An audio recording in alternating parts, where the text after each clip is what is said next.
लीलामय परम ब्रह्म श्री जगन्नाथ लीला कहीं वर्णना करें नहीं। लीला तांको ही जड़ा। श्री जगन्नाथ रूप श्रीक्षेत्र में विराजमान करी से केवल मानवीय लीला सारा जगत को देखाई ना बर प्रत्येक मानवीय लीला मध्य से मनीष को देखी कौन करवा उचित कौन करवा अनुचित से सबू मध्य से जनसाधारण को प्रेरणा एवं तार उदाहरण साजिंट। जेपरिक पत्नी को पछरे पकाई भाई भौणी को निज पाखरे रखी समाज को से एक वार्ता देवाक जाइछन्ति। से भली निदर उठिबा परे मनीष जेपरी तार समस्त कर्म करे एवं किपरि कर्म करने उचित से अनुसार से मध्य तांकर नित्य नैमित्तिक जीवन को परिचालन करछन्ति। जेपरिक सकाळ उठी स्नान शौच दंतमंजन एवं अन्यान्य कर्म करने पर तांकर भोग करा जीवो एपरी कथा सबू रही अछि। सेहीपरि नित्य स्नान सिना से प्रत्येक दिन करती, मात्र वर्ष को थरे से संपूर्ण स्नान करी व्याधिग्रस्त होती बा ज्वर पड़ती एवं से पुणी रोगमुक्त होई नवजवन दर्शन दे तांकर घोष यात्रा बा रथ यात्रा करिथंती।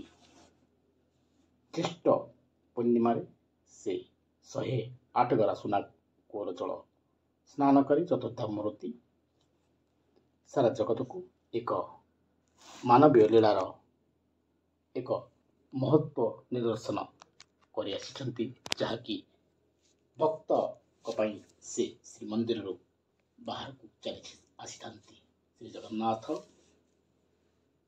केवल मंदिर मध्य सीमित रहा चाहिए निजर भक्त विभिन्न समय विभिन्न लीला माध्यम से मंदिर बाहरी आसी।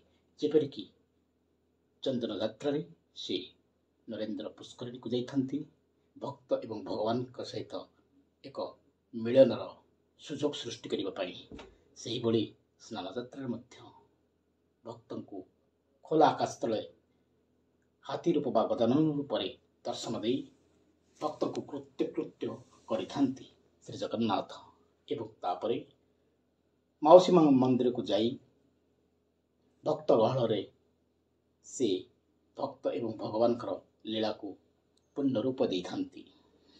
तेबे तांकर अनेक यात्रा मध्य श्रेष्ठ यात्रा रथ यात्रा बा घोष यात्रा को कहा पारे, मात्र से यात्रा आरंभ होता है स्नान यात्रा बा ज्येष्ठ पूर्णिमा जो स्नान यात्रा से स्नान मंडप करिथन्ति हुए तो से दिन ठार आरंभ हुए एवं तापरे से जनसाधारण एवं भक्तों को विमोहित करिथन्ति एवं आमोहित करिथन्ति। तेबे तांकर सही रूप को जे दर्शन करे से निश्चित भाव में पुण्य फल प्राप्ति करिथाय एवं भक्त तांकर गजानन वेश बा हाथी वेश को दर्शन करी अनेक पुण्य लाभ करिथाय।